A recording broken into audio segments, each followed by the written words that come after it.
ငါတို့တငယ်ချင်းတွေချက်လို့အဲ့ဒီကငါတို့ဖြစ်အောင်တဲ့မင်းဖြစ်လို့မအားရဖြစ်တော့ကိုအင်းလေးကိုထမ်းမယ်အမချင်းတို့လုံးရတဲ့ကြီးစားရပြီးလက်ပြောတော့မတို့ကိုရှင်ထားမယ်ဒီရချက်ပတ်ချင်းနဲ့ချမပညာရှာဖို့ပြီးကိုတန်းကြီးပဲပြန်ပြီးချုပ်ပြီးတင်တာပါဆိုချစ်ကျူပါတဲ့တငယ်ချင်းရဲ့ငါမရှင်နာနာကိုဟိုမှာတူနဲ့ပြုတ်ပြင်းနေလို့စနမင်္ဂလာပါလို့ရောက်မှာဖုန်းနဲ့လွှမ်းတဲ့ရင်းနဲ့တူငိုမိတယ်အဆောင်ပြီးခပ်ယူပါနဲ့နေကြောင်းငါတက်တူမို့တိတယ်သူမရှိတော့လမ်းတော့လမ်းလာကောင်မလေးတွေကိုကျူနေတယ်စိတ်ချငါကနေပြန်လာမချိန်ဒီလူပြောကြီးပဲ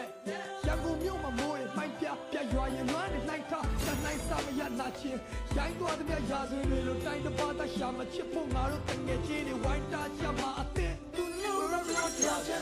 New stories are sure to know them how they got in there နေလို့မကောင်းတဲ့လားချင်း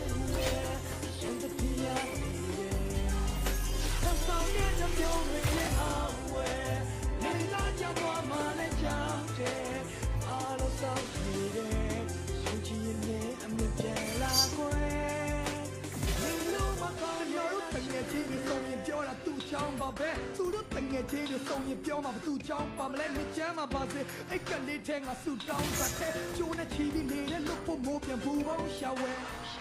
Oh yeah ဒီနေ့နေကိုကြွေပါနေမွေးနေခါရောက်တဲ့ရွှေတုံးစေးဒီပေါ့အမပိုင်းရစီကလူကြီးကကုသိုလ်ယူခေါ်တယ်လားစားလို့ချင်းမြောက်ရောဘုံဘုံကဘရိုင်းနဲ့နေပေါ်ပဲခရီးရတာလည်းရပြီတော့နောက်ဆိုရင်ရှိုးရရှိရမျောစင်ကျွန်းထဲမှာတဲတဲ့ရည်သွန်ဖြစ်ပြီးနေတဲ့တူပြောချင်းလုံးခဲ့သမျှချားတဲ့ချင်းတွေထက်ကိုပို့ပြီးဖို့မင်းလုံးတဲ့ငါအညံ့နေပြအောင်ကောင်းရှော့ပြမတရောကင်မွန်းနဲ့ကွာလောကရန်ရိုက်ချက်တွေကြားတဲ့ကတလေဆိုင်ဖတ်တယ်များလားဆိုင်မမဆော်တဲ့စူးစမ်းကွာနိုင်ကလာဒီမတော်တဲ့နောက်ဆုံးပါချင်တာတော့ဘယ်နေရာရောက်မှာဆိုတော့မမေဖို့နေပြန်လာမယ်ဆိုမှ